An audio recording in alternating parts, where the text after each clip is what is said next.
I am super excited to introduce my guest. He's an award-winning actor. Some of his credits are U571, ER, Suits, Over There, 66 Park Avenue, The Marvelous Mrs. Maisel. He spent 3 years as Sabatino on NCIS, just to name a few. I want to welcome the very talented Erik Palladino to the podcast. Welcome to the show. Thank you very much for having me, Bill. How you doing? I'm doing great, man. It's been a while. I'm trying to remember the last time we saw each other. I don't know. I mean, do you remember the last time we saw each other? I think we met 20-something years ago at a poker. I remember I went to a celebrity poker tournament, and I think we were sitting at the same table. There was a period there that I was playing a lot of poker. That was probably the start of it for me when I got the bug. And then there was about there was like a 7-year period that I played, or 5-year period 6 years that I played a lot of poker. So it all kind of, I think it was Cameron Manheim. Yeah, maybe. Yeah.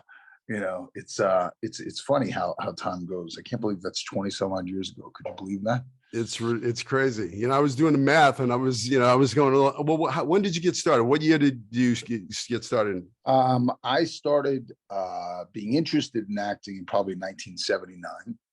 And then I bothered my mom. I was 11 years old at the time, and I just bothered my mom, who's a school teacher in Yonkers in the Bronx, and my dad's a heating contractor in the Bronx, knows nothing about the entertainment business.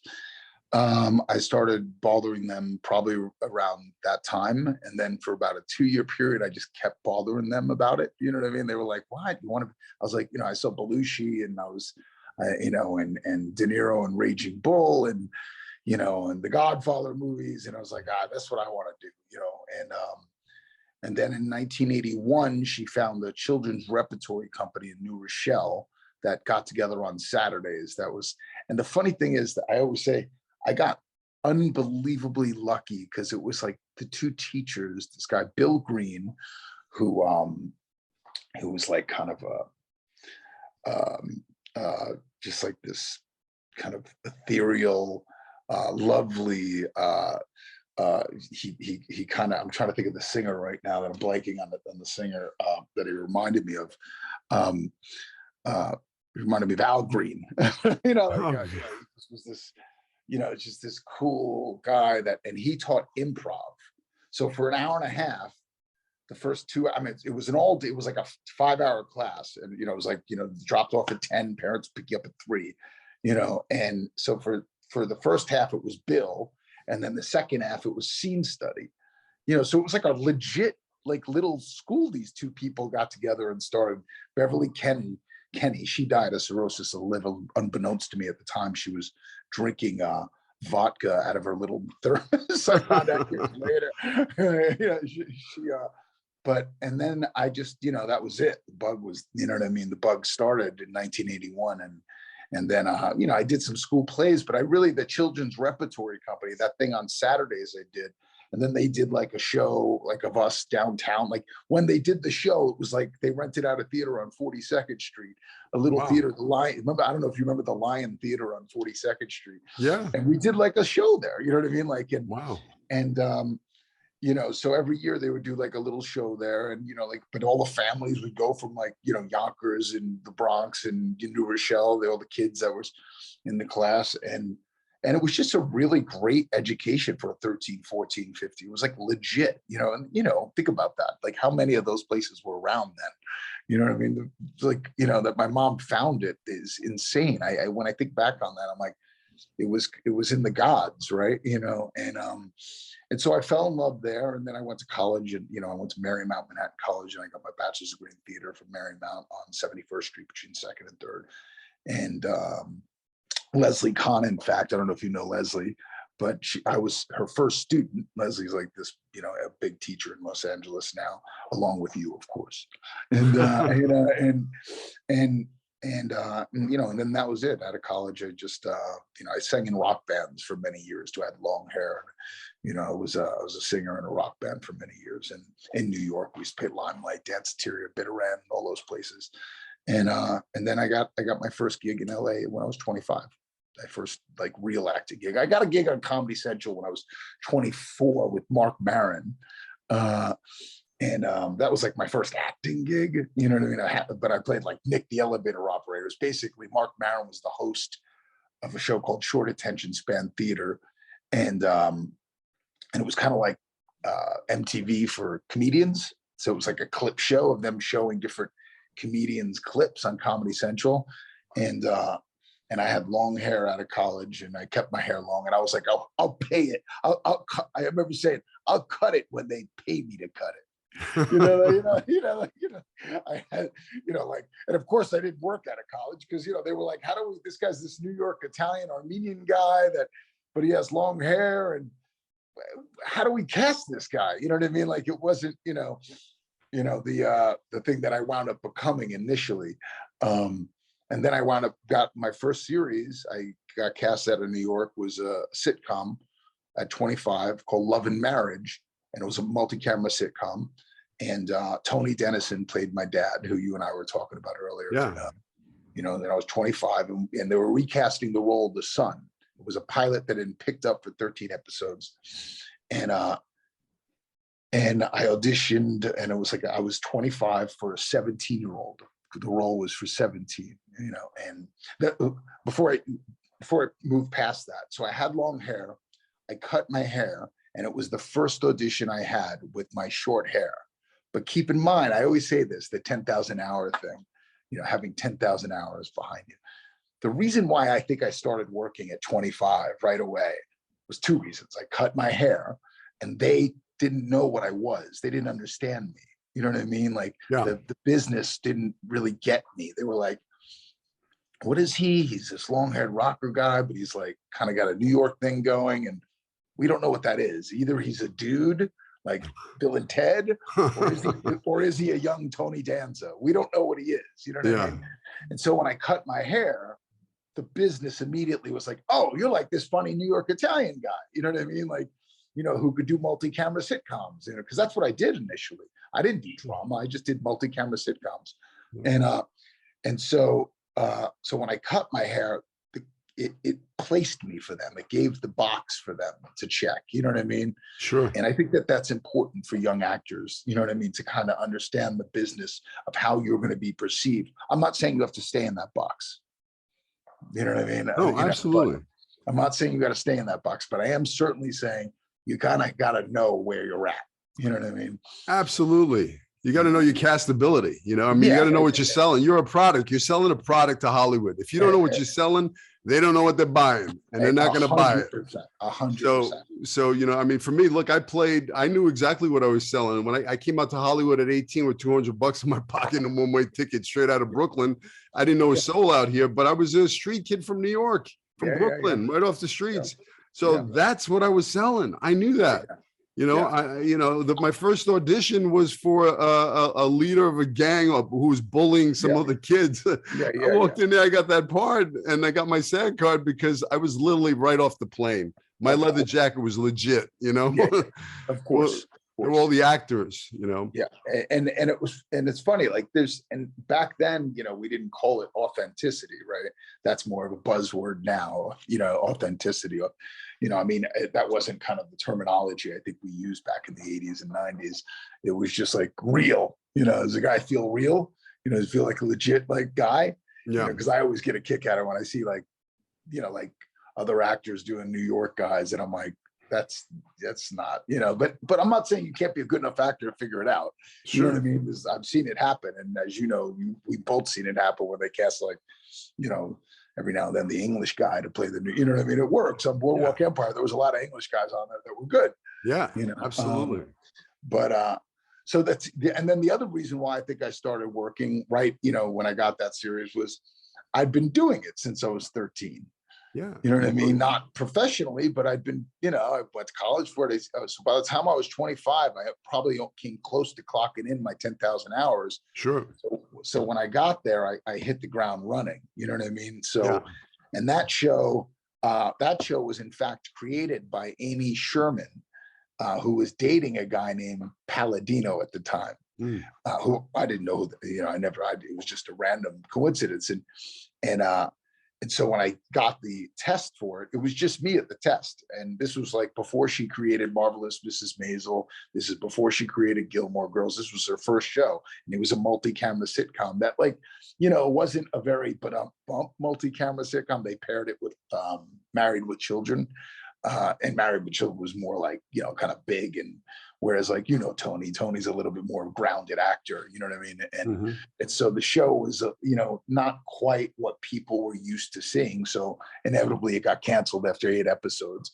My heart was broken. I couldn't believe that I got the part in the first place. I'll never forget when I tested for it, because a lot of the times, I don't know if the young actors know this, but when you test, it's like you and 2 other guys, and they have you sign contracts. The contract. How much money are you going to get paid? It's ridiculous. It's like, what planet? When business people go for a job interview, do they make them sign the contract before they, no, that's crazy. Yeah. So, but I didn't know. So but I get there to this. So they flew me out from New York to LA to test for this thing, and I get there and there's nobody else there, just me.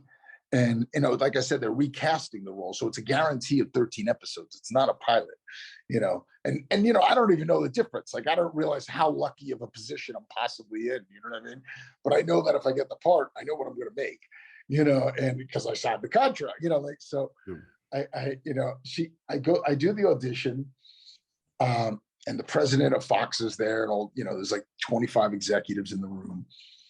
And I'm bugging out, you know what I mean? I'm like, I'm totally bugging out. I'm like, my parents and they're like, what? And I'm telling them, I could tell you guys, it was like $10,000 an episode. You know what I mean? So, to a 25-year-old kid, it's $130,000, $120,000. So I'm freaking out on the money. You know what I mean? I love the part, but I just can't even believe it's becoming real. You know what I mean? That. So I do the audition, and of course I'm fucking nervous, and Amy Sherman walks out and she says, yeah, it's really good. She goes, but you're nervous. She's like, you need to calm down. She's like, cause she's like, she's like, she has like a very mom vibe to her. She's like, I love you. I want you to get the part. Calm down. She's like, and I'm like, okay. She's like, just relax. I'm like, okay. She goes, go back in and do it again. Now be relaxed. And I'm like, okay, all right. And then of course I go, I need a minute. I do a couple little breathing stuff, and I do some of the acting class shit that I did the shoulder, I did the whole thing, and I'm like, all right.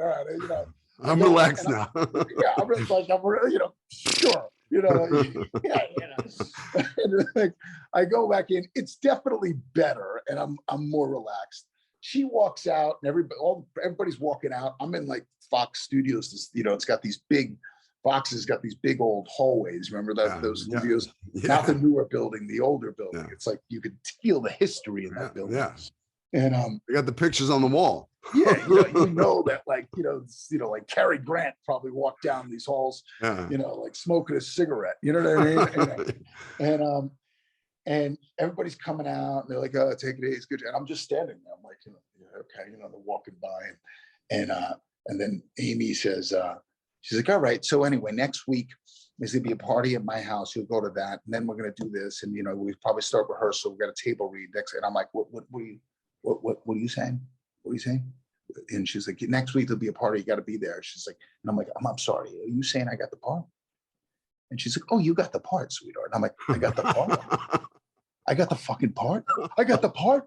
And it was like, dude, right out of Travolta, the second one, Saturday Night Fever, whatever the second one. And I was like, I got the part. I got the part. I'm screaming in the hallway. People, stick their heads out and stuff. And anyway, it was a great, moment. So that was your first audition? That was my first. In LA. That was my first LA audition. Yes. I auditioned in New York, you know what I mean? But then they put me on tape. And the casting director, you know, because I was 25, I'll never forget, I read for her and she stopped and looked at me and was like, huh, you might be too old to play 17, but you do look young. She goes, do it again. Let's put it on tape. Because she wasn't recording it. It was like a general, like, do the, you know what I mean? One of those. Yeah. And then she's like, let's record it for LA. She recorded it for LA. And like 2 days later, we got a call, you know, and, That's awesome. and it was like, they want you to fly out. And that was really, for me, the beginning of me moving, because I never was planning on moving to LA. I love living in New York, you know what I mean? And also, like, I got out of Yonkers, like, nothing, you know, nothing wrong with Yonkers. I just didn't want to live in Yonkers my whole life, you know? So when I got out of Yonkers, I was like living in the city, you know, I'm, 19 years old. I was, you know, living in the college dorm for a couple of years. And then I got my own apartment with a few friends. And, you know, so I love living in the city. And, but then that kind of was the beginning. And then I had an agent that was my New York agent who moved to LA too. And he was like, come on, move to LA. You got to move to LA. You're going to do good here. You're going to do good. And so, you know, that kind of was the beginning. I still kept a place in New York, you know, for a little while, for about a year or two, but then I wound up staying. I want to just rewind for a second. Okay. So let's go back to, okay, so you studied your craft, you know, you were in this kid's class at 13, 14, working on your craft, you're putting in your hours. If listeners don't know what that 10,000 hours are, you know, there's a book called The Outliers. Is that what it's called? I think that's what The Outliers. You know, and they talk about, you know, putting in that 10,000 hours of, you know, like the Beatles, before they became the Beatles, they played in these little bars 100%. and nobody knew who they were. They put in that 10,000 hours, you know, working on their craft. So you, before coming out to LA, you had put in, not only had you studied as a child, but you were in college, you were studying acting, you were doing plays, you were, you know, working on your craft. So when you came out to LA, you already put in those hours. I mean, you know, and that's, I mean, it probably wasn't 10,000, but at that point it might've been like 6,300. Yeah, but you know, you put the time in. You know, it's like people like when I came out to Hollywood, I had already been studying at Lee Strasberg. I had already done a play at the Actors Studio. So when I came out, I was like, I was ready to go. You know, it wasn't like I had worked. And as you know, a lot of people are not. Yeah, absolutely. You know what I mean? And that's what I always found surprising when I met other actors that were 25 at that time. Once I came out, I was like, oh, you just kind of came out. You know what I mean? Like with a dream. And there's nothing wrong with that, you know, but now that you're here, you should be studying, you know what I mean? And working, like, cause I always study privately, even to this day. I usually try to switch a private coach every few years. I keep my main one, which is Leslie Kahn, because I've had her since, you know, I mean, Leslie went to Yale, and out of Yale at 27, she did some theater in New York, but then she's like, I want to be a teacher. So she started teaching at my college, and I was her first student, me and Maura Kelly. Remember Maura Kelly? Sure. I did a movie with her in 1987 called Crossing the Mob, her and Jason Bateman. 87. 88. No, it had to be later, dude. Couldn't be in the 80s. She was in college in the 80s. Maura Kelly, not Tierney. Oh, Tierney. I'm thinking Tierney. Yeah. Tierney I work with on ER. Yeah. Maura Kelly. Remember Cutting Edge Toe Pick? Yeah. No, I was thinking Tierney. Yeah, that's what I'm feeling. Yeah. But Tierney used to be a good friend of mine back in the day because we did ER together. Yeah. So I think that, like, you know, that's a huge thing. That's, you know, like, you know, I mean, look, studying is, you know, you can't, and I don't say this because you're a teacher, so, you know, your students are like, oh, I'm doing that. I just think that you have to continue to study. Absolutely. I always tell my friends, I'm like, you know, guys that have been doing it a lot, I'm like, you don't private coach with anybody? They're like, no. And I'm like, I don't understand that. Like, if you're a professional baseball player, you know, you have a batting coach. Yeah. You have a fielding coach. How do you not have a coach? Like, exactly. It just that seems bizarre to me. You know what I mean? Like, how do you, and then I don't even understand, like, how do you do an audition and not have read it out loud with anybody at all or worked it a little bit? Sure. I mean, that just, that stuff has always been part of, and it's probably because I love, you know, I love working with different teachers. Like, you know, when, as soon as you said to me at the beginning of this, when we talked before we were on, you know, that you know, do like privates and stuff like that. I mean, like, I'm like, oh, I'm going to totally be calling you to do a few privates and see what, you know, what our relationship's like and how that works, and see if you're dropping new stuff on me. Because why would you ever stop learning? Exactly. And you never stop learning. I mean, if anybody thinks, oh yeah, I mastered this acting thing, they're full of shit. It's bullshit. You know, you think fucking Meryl Streep doesn't have her people? Meryl Streep has her people. Listen, I have, you know, I had, you know, David Proval, right? You know, Mean Streets, Sopranos. Oh my God, it's so funny. We were just talking about so David, you know, when I was 11 years old, they were filming a movie in my neighborhood, Nunzio, and that's when I got bit by the bug. They literally parked their trucks on my block and lived. Yeah. They set up a bungalow with all the interior location. They lived on my block, Universal, and I got a little extra part, and he was the star of the film. Amazing. Long story short, rewind. That's when I got bit by the bug. A year later, they were filming Saturday Night Fever in my neighborhood, and I watched John Travolta film the fight scene with the Barracuda Club with the car crashing through the whole thing, and like the wee hours in the morning, and watching him come out of the trailer and the girl screaming like it was madness. You know, Vinnie Barbarino. And I was like, that's what I want to do. Yeah, but you know, I had David Proval on my podcast, and he's still studying with his acting teacher that's like 92 years old. And I'm like, that's awesome, man. That, you know, you're still working on your craft. You know, you don't. Yeah, I mean, there's no, you know, there's an acting teacher in New York that I study with sometimes, Sheila Gray. Do you know Sheila Gray? No. She's wonderful too as well. But, you know, they just, you can get nooks and, you know, little tidbits of, you know, new information, new ways of looking at things. And you know, I mean, everybody has kind of like, you know, the basic stuff that they, you know, kind of put forth, but then, you know, there's just, everybody has their own little, you know, approach and, sure. You know, and also about communicating that approach. I mean, look, whether it be Stella Adler, Meisner, you know, Stanislavski, whatever, you know, guy you're really, you know, or girl you're really kind of following, it's still the teacher that's teaching what their interpretation of that was. You know what I mean? Absolutely. And not just teaching it, how they're communicating it. Yeah. You know what I mean? Like, you know, that communication is like, is because someone could, you know, communicate something that is, it's not going to speak to you. You know what I mean? Sure, absolutely. You know, I've worked with some teachers where I'm like, I'm not in this. I don't teach acting. You know, I don't want to see act. You know, I teach truth. How do you make it truthful? How do you take your soul, your life experience, your actor toolbox, and how do you substitute? How do you personalize? How do you take your truth and give it to a character and expose it through a character? And then they will feel it because it's real. It's not acting. I'm not talking to my imaginary dad. I'm talking to my real dad. You know, I'm fighting for a real need. So I'm substituting, I'm taking my soul and handing it over.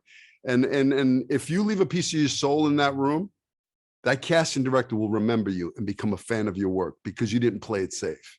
Yeah. Because you played because all those other guys, they're trying to survive the audition. They're they're shitting their pants and they're going, oh, I hope I don't forget my lines. I hope I get the part. I hope they like me, you know. And you know, if you go in a room like that, you're shooting yourself in the foot. But what if you came into the room just to play, man? This is fun. I love acting. I'm not even it's not even me. It's a character in a given circumstance. Funny, you know, like all those. I mean, it's you know, I mean, going back to the 10,000 hours thing, and it's hard. It's really a hard thing, I think, especially when you're younger, to let all that stuff go, right? You know what I mean? To kind of go in the room and play, right? Or be in that space and play, especially when you're looking to get a job, right? You know, that's always like a challenge factor. Yeah. That's a challenge, right? Like, you know, like it's a challenge, you know. it's a challenge as a, I mean, as an adult. I mean, I remember when we first had Roman and Enzo. I have 3 kids. I have a 11-year-old, a 9-year-old, and a 5-year-old daughter. Wow, And, that's beautiful. God bless. And thank you. And Roman and Enzo were my first 2, and we were renting this house in Glendale at the time, and we'd sold. Sorry, we didn't sell it. I was worried about money. Long story short. Yeah. And, especially with 2 new kids, Sure. babies, they were 19 months apart. And I think it was affecting how I went in a room. Absolutely. You know what I mean?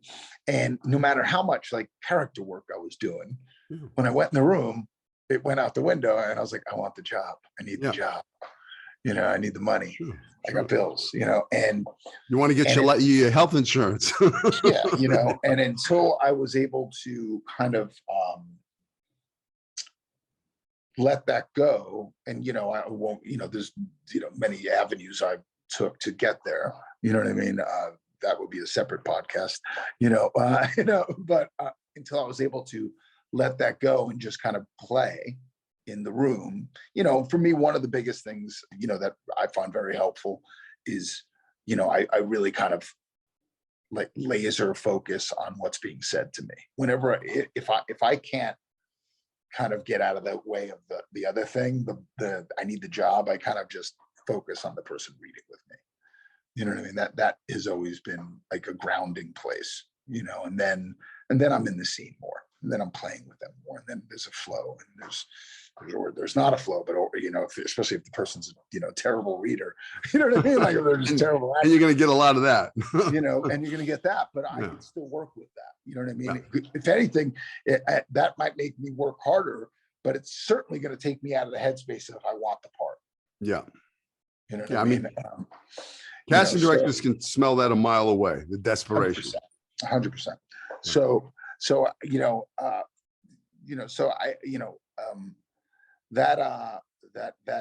those 2 things are really kind of,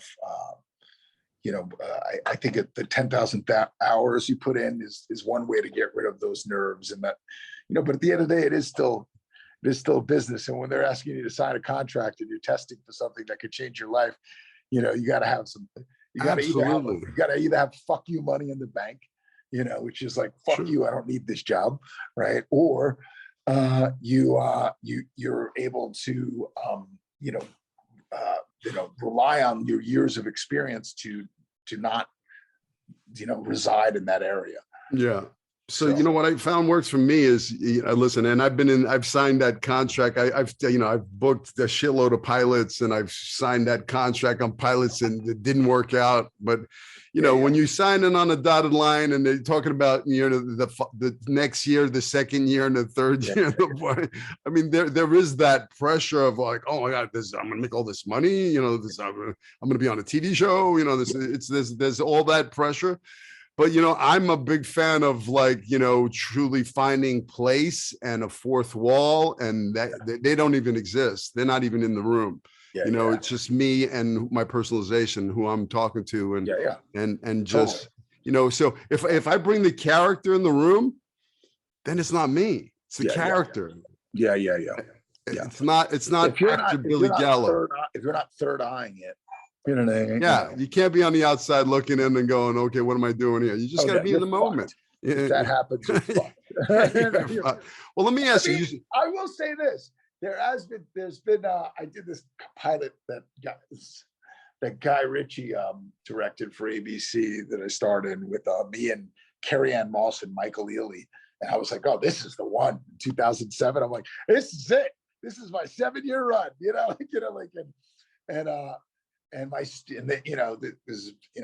don't even know if they're going to be doing this anymore. I doubt they're ever going to go back to that. Maybe they will. I don't fucking know.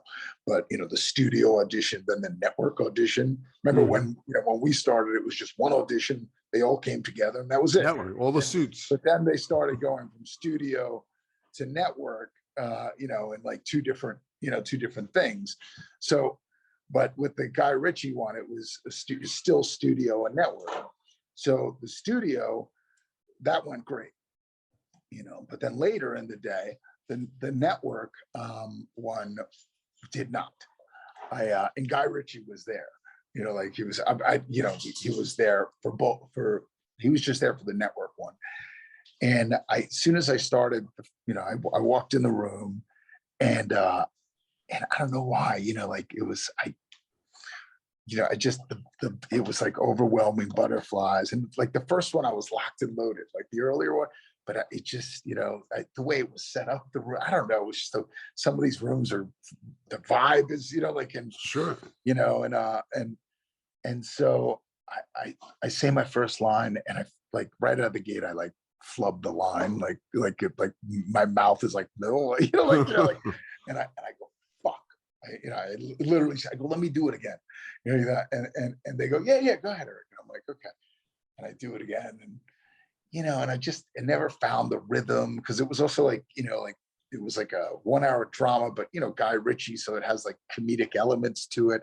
I never found the music it just wasn't there, you know, and to the point of like, it still could work out, because sometimes when they want you for the part, they just want you for the part. And if there's a big enough hitter in the room, which Guy Ritchie was the big hitter, you know, I left the audition. I found out later, they were like, huh, you know, they like the president of the network was like, and Guy Ritchie was like, he was great in the studio. He's going to be great in the part. That's the guy, you know, like, and they were like, okay, you know, like, and that's what happened, you know, like, and I wound up getting it, but you know, sometimes it could work out, but you know, how do you deal with nerves? I mean, for me, it's usually the more rehearsed I am, the more I work the scene, the more I have time with it. Then it's kind of, and then that puts me in a very strong place to play. You know what I mean? So when I'm in that place where I'm not anywhere else but present with the other person that I'm in the scene with, there's no nerves at that point. So I always tell my actors, if you fail to prepare, you've prepared to fail. You know, if the more prepared you are, the more fun you're going to have. I mean, if you're not worried about what's my next line, you can be in the moment and listen and react and be in the moment. You know, so it's all about preparation. Yeah. And, you know, as you know, with auditions, you know, back in the day for us, you would get 3, 4, 5 days to prepare. Sure. Now, you get 1 day, 12 hours, 24 hours, you know, and the older I get, that's a little harder. Yeah. Memorizing those lines, you get a little, especially when those monologues. And you remember Michael's Shirtlift's audition, right? Remember Michael's Shirtlift, the book, Michael's Shirtlift's audition? It was like the Bible for our generation of how to audition. And in that book, it says, hold the sides, because it's letting the auditioner know that it's still an audition and there's more to come, right? And it makes sense, right? All right. And that was back when we had 3 or 4 or 5 days. Now we have 24 hours and they don't want us holding the sides. It's like a magic trick, you know? Like, I'm like, so is it, I'm like, I get very confused by it. I go, are these a competition for memorization? Or is this just, you wanted to see what I'm going to bring to this character? Which is it? Because one feels like a memorization composition, which has zero to do with acting. You know what I mean? And you know, I like to get my dialogue out of the way and kind of then, and you know, as I'm playing with it, if I have time, obviously it organically happens, the memorization part. But if I have 12 hours, I have to figure out a way, for me personally, to kind of get the dialogue in me so that then I can play. That's how for me, have to work. You know, I always say, you know, feel like, you want to be completely off book and but you want to have those sides like kind of below frame here. Sure. If you gotta, you know, glance down, pick up your line to pick up your head, you know. But as you know, if I'm playing, I can't see anything. That's right. That's why you get contacts. No, contacts aren't going to help for reading. No, man. Like, this is what so like right now, like I'm looking at you and you're just a fuzz. You know, that's a tough one. And so if I'm holding sides, so I have to put on glasses, but what if I'm playing like the Netflix series I just started? I play like the head of the New York mob in the mid '90s, and he's not gonna be, like this is not, Yeah, this, it's not this the is not character. gonna, it's not gonna work, So I got a question. So, things have changed since, we got into business. Before we'd have, 3 or 4 days to prepare. We had the material. We walked into the room. We auditioned. Now everything's self-tape auditions. How do you feel about self-tape auditions? I have a strong preference towards it now. Mostly doubling back on what we were saying, because I feel like I could play more at home or wherever the studio is that I'm doing the self-tape. There are some casting offices that I have always felt that's a good space to play in, but there's some spaces that's not, where you walk in and it's somebody's assistant that's 25 years old that's putting you down on tape, and they're just trying to get through to the next actor. And when that happens and you're doing 1 take or 2 takes on it, I just don't think it's a good representation of what somebody can do. Yeah.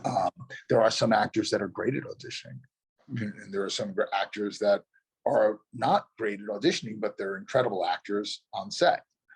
So, and I always thought I kind of fell in between those two. I think that I don't think that my audition is my final performance, although that is kind of the norm these days. Yeah. But I just don't think it's that. I guess there's that much of an ending to a performance. Especially being from the theater background, the performance can change and grow and move, and like a song. Like I said, I played in bands for years, and one night you might play a song that you played 100 times a certain way, and then the next night you played a different way, like doing a play. One night it could be one way. So I just, when I'm home doing it, I feel I get closer to a truth than I do when I have 1 or 2 swings at it. That's great. So now let's say they get you self-tape and they love you. Yeah. Now they want to, do you get like a Zoom callback or what? Well, how's that work? The series I just got, series regular role, I self-taped at home, and 2 weeks later, I got an offer. Wow. Yeah. Yeah, that's awesome. And it was Netflix. And I hear it's sort of how Netflix rolls, but I'm not sure that's how everybody rolls. Of course, it could be possibly, I'd like to think it was, the fact that I've been doing this, for 4 decades, that maybe they were like, we saw it, we don't need to see it again. You know what I mean? Sure. And let's just make an offer for it, but yeah, I'm not sure that would be the same for, somebody that's young. They probably want to see it again, or give some notes or something. But it's definitely my preference. I hope it doesn't go back to the other version. I like going in the room and meeting the people that I like. I would love it if it was, what I think would be great, and what I thought was interesting about this show, I heard through some people that what they did was they got the people that they liked, and then they called like a job their last employees that they were like had a bigger role on, and checked to see what kind of the person, because they had a no asshole policy. That's awesome. That's which I think is great. I was like, I think it's awesome. I think it's a must. So they called, I guess they called the people from Marvelous Mrs. Maisel to see what I was like. Yeah. And I'm a pro and I love being on set, and I'm a pretty positive guy. And so, it came back, positively, and so I think that would be, well, if that's what everybody did, you know what I mean? Yeah. If, like, here's their self-tape. We love this guy. He's great. Let's go call the other employees and see what he's like on set. Does he know his lines? Does he show up on time? Is he flaky? Does he have a bad attitude? Is he positive? Likes to be there? Yeah. I mean, this is how you get hired by the same people. Yeah, it's your reputation is everything in this business. If you're a pain in the ass actor to work with, or you show up late, or you got an attitude, or the first AD's looking for you and you know where to be found, you're costing me money as a producer. I am not going to hire you again. You're done. There was an actor that I worked with who shall remain nameless in this story, but I'd worked with him a couple times that year in 2 different projects, and one was for like a bigger project, and his behavior on that set was great.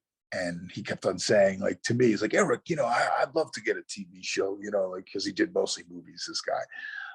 People think I'm a maniac, but I'm not a maniac, see, and like I show up on time, and I'm like, yeah, you seem great. And I was like, you seem great. And I loved the guy too. Like, I loved his work, and I was really excited about working with him. Then 5 months later, I'm on a Spike TV movie that I'm the lead of. Oh God, I can't say it. Sorry, I'm just giving away. Anyway, I just kind of gave away some part of who the guy could be. Anyway, then I'm on this other movie, and he just, like, the wheels fell off. He just had like a terrible attitude, and he was mad all the time at people, and frustrated, and I reminded him of, like, the fact that, because he was mad that he was stuck in the trailer, like, how every actor gets mad that they're stuck in the trailer. Hurry up and wait. Hurry up. They're like in there for 3-4 hours. And I always laugh when he gets stuck in the trailer, because I'm like, oh, that's time when I could do something, work on something, make some, it's my time, Or how about do some preparation, so when they say we're ready for you on set, you're ready to go. You're not the guy eating donuts at craft services. 100%. You know what I mean? Like, but there's a million things you could do in those 3-4 hours, right? And I reminded him, I said, look, dude, I go, my dad is right now, I said, in a basement in the Bronx, working on boilers and burners, which I used to do when I was from 13 to 23. I did it when I wasn't, when I was still, like, acting and trying to make, and with the rats and the roaches and the asbestos and the fleas, me and my brother used to pick fleas out of her because they had chickens and roosters in the basement. and I go, but you're sitting in an air conditioning trailer, making what my dad makes in a year in 2 weeks. Yeah. Listen, you know what I love about you?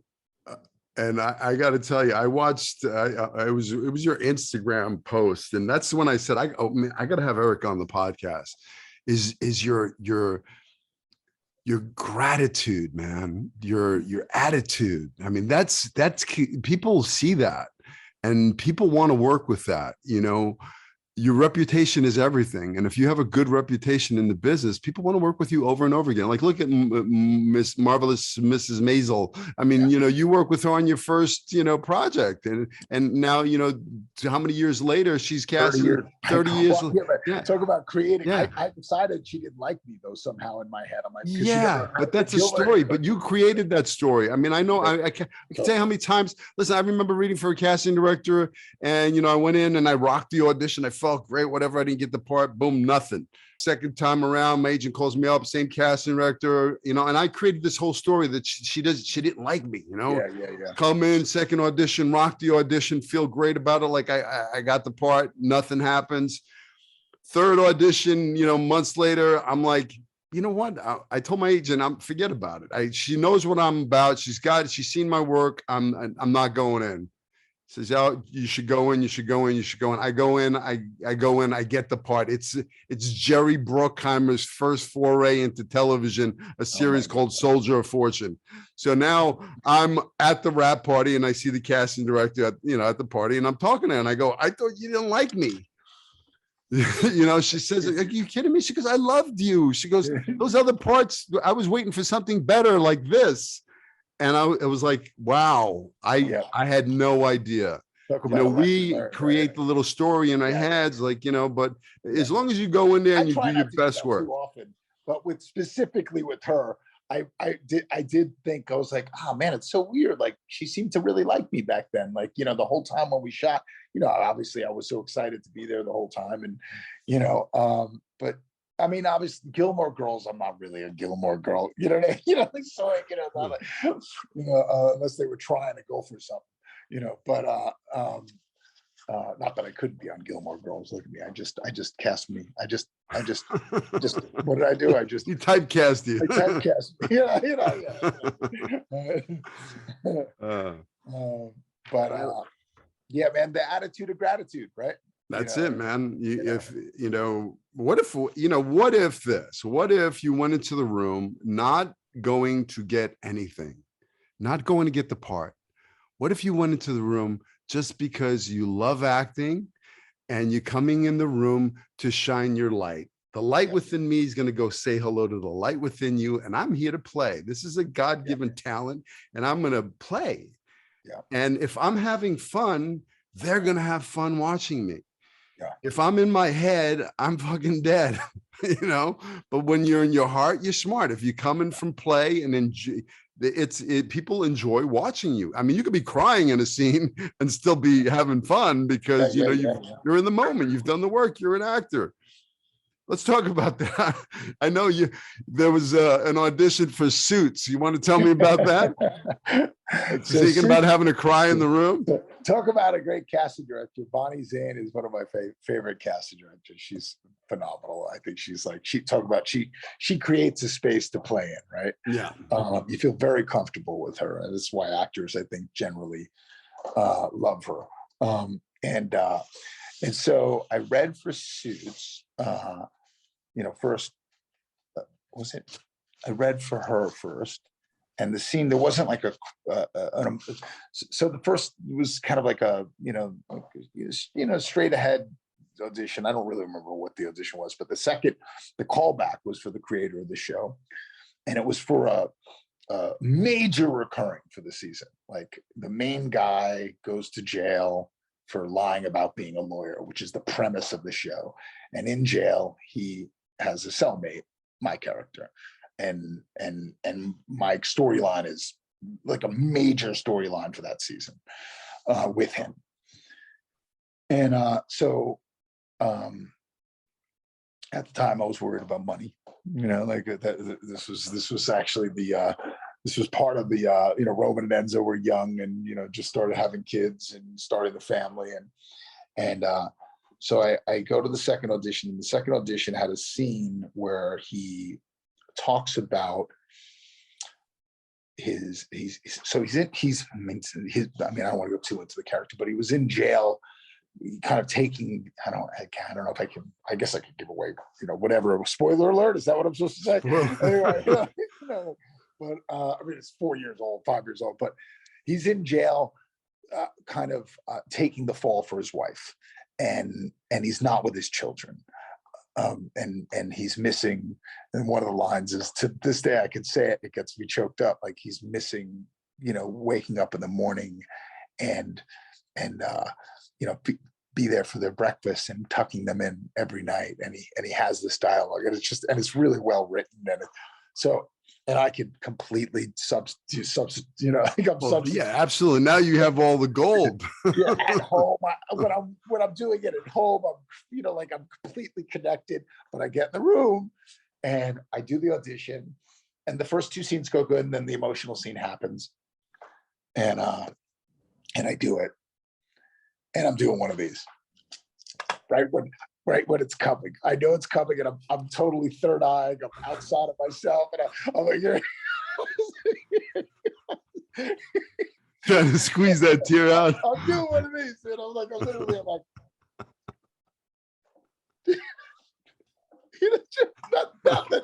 nothing, zilch. I finished the scene, and they're like, great job, Eric, great job, and I'm like, yeah, thanks. Can I do it again like that? And they're like, yeah. I'm like, I felt like I was pushing a little bit. I feel like I could, let me do it again. They're like, oh, of course, and I'm like, great. And by the way, keep in mind, it's like me and two other guys. now I could, it's like there's three of us there. It's like a test, but not a test deal because it's like a recurring, you know what I mean? One of the guys I know, I'm buddies with, he's a phenomenal actor and, totally different kind of guy, but phenomenal, like one of my favorite actors, actually. I love him. And a good dude. So I go, let me do it again. I do it again. And again. No tears. Not there. I finish it. I go, oh man. They're like, great job, Erik. And I'm like, thanks. I've never done this in my career, but can I do it one more time? And Bonnie looks at me. She's like, like you can see her face. She's like, okay. I'm like, all right. I'm like, all right, okay. So we do it again. And again, I'm just not there. I'm outside of myself. I'm just not, I'm not there. I'm not seeing my kids. I'm not nothing. All the stuff, the nice work that I did on my own, you know what I mean? Like just out the window. And I think it was mostly because I was worried about money. Yeah, I was, that's, big pressure. And real, you know what I mean? Like real, sure. You know what I mean? Like, I got these kids relying on me, and it was, but had I, maybe, I don't know, but I went to the parking lot, and at the time, this is a true story. I went to the parking lot, and at the time we were renting out our house to these guys that were wanting to buy the house, right? And money was getting tight. I was making a little money on the rent, but not like a lot of money. My savings was in the house, in the equity in the house. Mm-hmm. So I was like kind of not having. I needed money. I needed the job, and so I called those guys up in the parking lot of the Suits audition, and I said, I want to sell the house to you guys. And they were like, what? For a year they've band I was like, I was done worried about fucking money. I want the money in the bank, and I want to be able to feel free at these auditions, and they were like, okay. And I gave them a number, and they were like, all right, we'll think about it. I hang up. I call my wife. I go, I think I sold the house. I think we're going to sell the house. And she goes, what happened? I go, the audition didn't go so good, and I can't worry about money anymore. This is affecting me. Sure. So 10 minutes later, my agent called and they say, how the audition go? I go, nah, not good. I think I actually just sold my house. And she goes, well, you got the part. I go, what? She goes, you got the part. I go, what just room? sold my house. Oh man, I love that. I can't tell you how many times I walked out of an audition beating myself up, going, why? And then all of a sudden my phone rings and I go, hey, you got the part. I was like, what? What? Yeah, no, what room were they in? How the hell? But I guess your bad work is just better than the other guy's good work. I don't know. She later said that the first scene was like a done deal for them. They said it, even though I didn't get there, they knew I would get there on set. I guess they said, and I did. When I shot it, I got there. Because I wasn't worried at that point. I was playing. That's the key. Be in play. Let me ask you, if you could go back, right, and give the younger you some advice on life, acting, whatever, what would that advice be? Well,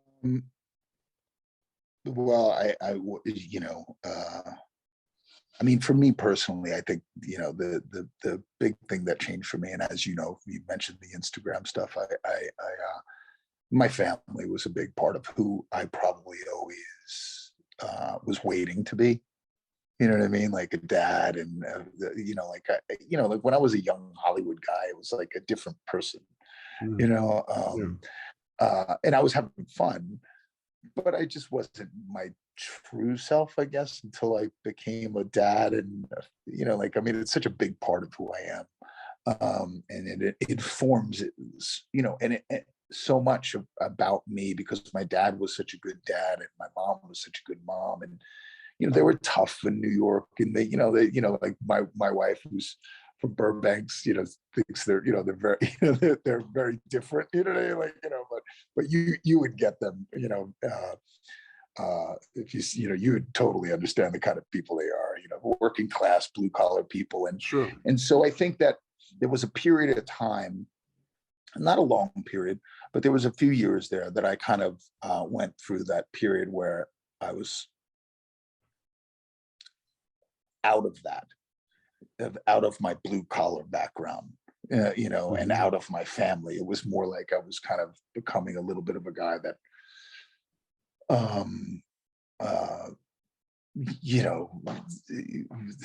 thought that someone should bring me a cup of coffee. You know what I mean? You know what I mean? Like now when someone brings me a cup of coffee, I'm like, thank you so much. You know what I mean? Sure. Like, I'm grateful. You know what I mean? Like, even though it might be their job, it doesn't matter. I'm still, you know what I mean? Like it, sure. That, You got it. So I think that for me, the advice I would give to all of them, and you said it, is to really stay in a place that no matter where your career's at, be grateful for wherever you're at. You know what I mean? Because, and I try to teach this to my boys, if you're eating, you're doing pretty good. If you have a roof over your head, you're doing pretty good. Sure. I'm not saying you can't get depressed. I'm not saying you can't, feel those feelings. I'm not saying deny. One of my favorite lines is invent nothing, deny nothing. When it comes to scripts, if I'm playing in the present of the scene, I'm not going to deny whatever it is. You know what I mean? I'm going to kind of go with that. So I think that staying in that pocket of gratitude is the key, for me and for any young actor. And don't take things for granted. Never take anything for granted. I mean, someone's going to pay you to act. That's incredible. That's crazy. I mean, Sure. It's, to be able to do something you love, that's a big part of the battle, right? With everything in life, if you get to do what you love and get paid for it, you're ahead of the game. Love that. Having an attitude of gratitude, really just being grateful for being in the moment, being present. I mean, when I look back, the past is the past. The future doesn't exist. All you have right now is this moment here, right now, in the present. And if you can be in that and play and, just be grateful for it, it's a different vibration. If you're coming into a room to play and in love, or you're coming in fear and desperation. It's a big difference. And when you do have that, right, there's going to be some days you may get in that place. And, sure. And you can't beat yourself. You're a human being. You know what I mean? Yeah. But if you're spending a lot of your time, appreciating what's around you, I mean, that's the big difference, right? Like waking up in the morning and appreciating that you're waking up in the morning, I mean, and you're able to get out of bed and walk out of your bed. Absolutely. I have a cousin of mine who got shot when she was 11 years old by the next door neighbor's kid, 10 years old by the next door neighbor's kid. And, accidental shooting, but she's in a wheelchair her whole life. You know what I mean? She's got 4 kids. She's amazing. She wakes up. She has an anniversary every year for when she got shot, and that it's an appreciation day because it changed her life in her way for the better. It makes her who she is, and if she could appreciate her life, absolutely, I mean? And not saying her life is, I mean, there's, she's got 4 kids, she's working her ass off too, but she's, that's like, if you can, overcome something like that and appreciate every day, sure, you need to be able to appreciate even when it, doesn't go your way, the part doesn't go your way, the agent doesn't go your way, the manager, whatever it is. Yeah. What's your advice to actors, with that, like with rejection, or they're on the journey and, it's a roller coaster ride. I mean, listen, I've been in the business. I don't know. My first movie was 11. I have 45 years I've been in this game.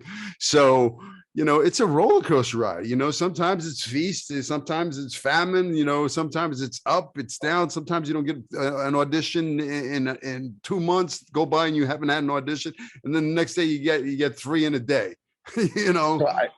It's funny. Like I probably would have had terrible advice for this maybe a year ago, but I think that what's helped me the most in the last year of my life, but probably, I mean, the last few years, but more in the last year, I think that I'm more regimented than I ever been before in my life. I was always like, I'm an artist. I'm kind of free. I do, whatever the day brings me. You know what I mean? Like, and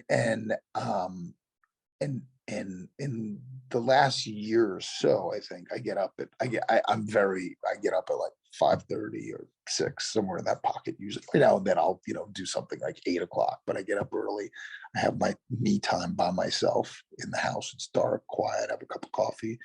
You know what I mean? And then the kids wake up, and then we have 3 hours of that, getting them out of the house, and whatever that entails. And then after that, I work. I'm regimented. Then after that, I work out, and after that, I do. You know what I mean? I think having some sort of Monday through Friday, especially if like I said, we're artists, so there's this kind of free spirited quality to us. But for me personally, that doesn't work as far as keeping me in a good spot. You know what I mean? Like, so I could take whatever comes my way during that.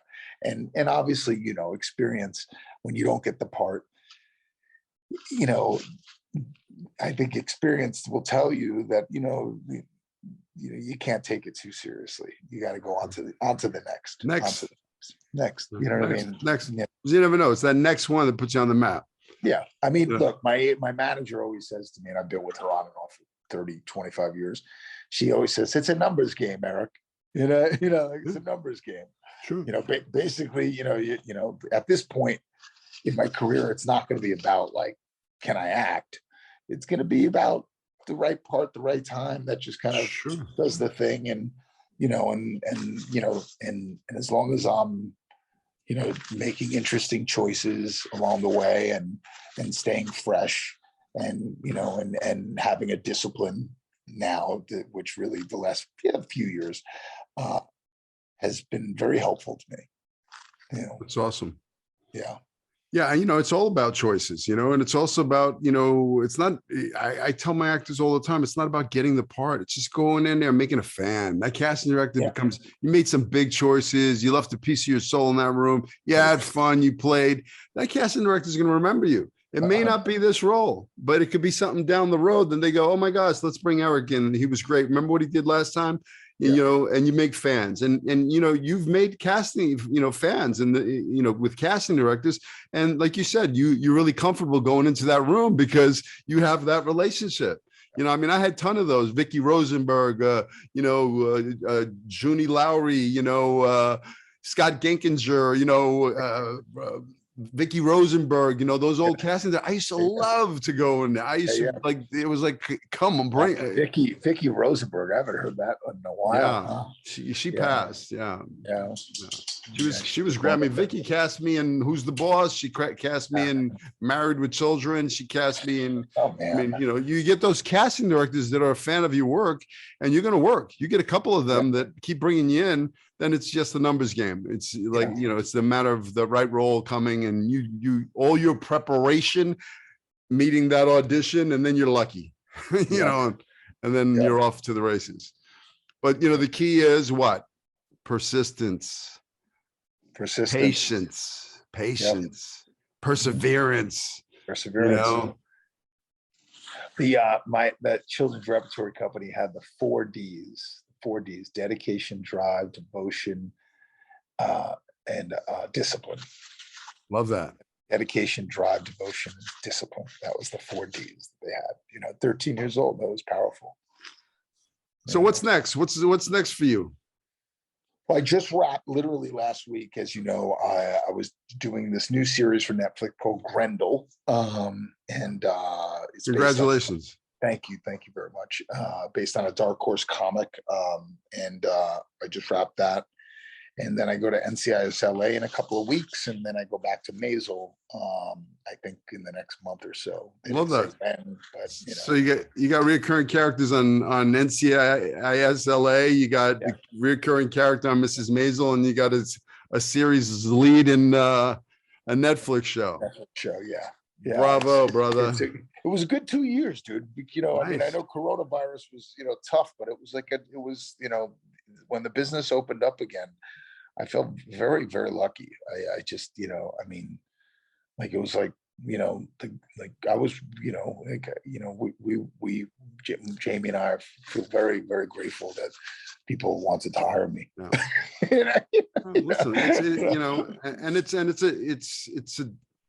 a tough thing. Okay. Leaving listen, you know, even like me coming out to Hollywood, I had to leave all my friends and family behind chasing a dream. Okay. You know, I didn't know anybody out here, you know, especially now as a working actor that you go get booked on a project and you got to go to wherever, Vancouver or someplace for 5 months to shoot a project. And you have 3 beautiful children at home and a beautiful wife. You know, that's a hard thing to do, man. Yeah, especially when one of them, my son Enzo, was like, "I don't understand why you got to go." He said that to me a couple of weeks ago, and I was like, "Oh," you know, like, you know, I'm like, "I got to go to make money, dude." You know, you know, like, I mean, you know, you like that shirt, you know, you want those easy sneakers, whatever those are, you know, like. For me, the best part I've ever had to play is father. You know, I got a 14-year-old son that's, you know, It's the best. it's the best. Yeah. It really is. You Yeah. know, it's like who knew? I mean, I you know, I had a feeling that, you know, it's you know, it's hands down the best. You know, Well, God nothing bless. better. Listen, I got to tell you, I know it was kind of last minute. I asked you to jump on and I really appreciate, I know you're a busy man coming on here and dropping some of your wisdom and knowledge. You know, I can't wait to see what's next for you. You're very talented. Thank you, man. And I wish you the best. All right. Well, I'm going to be hitting you up for some private coaching. All right. Anytime. Well, you going to give me a deal? we'll negotiate. Since you're on the podcast, yeah, I'll have to work you a deal. Yeah, a little price break. I gave you a t-shirt. All right, brother. Take care. All right. Take care, Billy. Thank you. Right. Thank you. Bye. Bye.